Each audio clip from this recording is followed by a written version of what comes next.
शेतजमिनीमुळे बरेच वाद होतात आणि शेतजमिनीच्या वादांवर उपाय काढण्यासाठी सलोखा योजनेला 2 वर्षांची मुदतवाढ देण्यात आलेली आहे। मंत्री चंद्रशेखर बावनकुळे यांनी हा महत्त्वाचा निर्णय घेतलेला आहे। सलोखा योजनेला 2 वर्षांची मुदतवाढ देण्यात आलेली आहे। महसूल मंत्री चंद्रशेखर बावनकुळे यांनी हा महत्त्वाचा निर्णय घेतलेला आहे।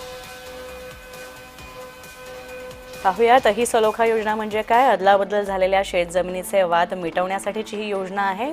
ताबा एकाकडे आणि नाव दुसऱ्याचा अशा जमीनधारकांना सवलत या योजनेअंतर्गत दिली जाते। तसंच दस्तऐवजांच्या देवाणघेवाणीसाठी 1000 रुपये नोंदणी शुल्क आहे या योजनेअंतर्गत आहे जे आकारलं जातं।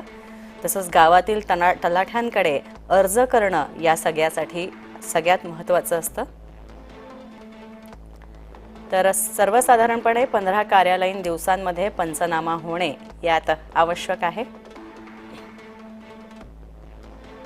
ही योजना फक्त शेत जमिनीसाठीच लागू आहे, हा या योजनेसंदर्भातला महत्त्वाचा मुद्दा।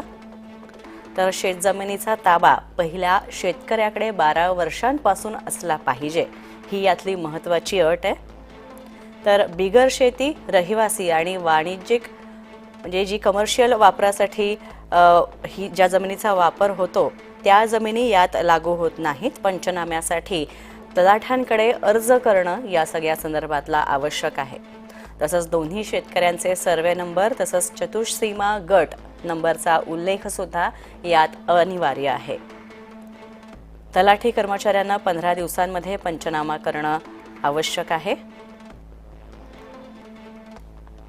पंचनाम्याच्या वेळी 2 सज्ञान व्यक्तींची पंचनामा नोंदवहीसह या वहीमध्ये सही असणं गरजेचं आहे।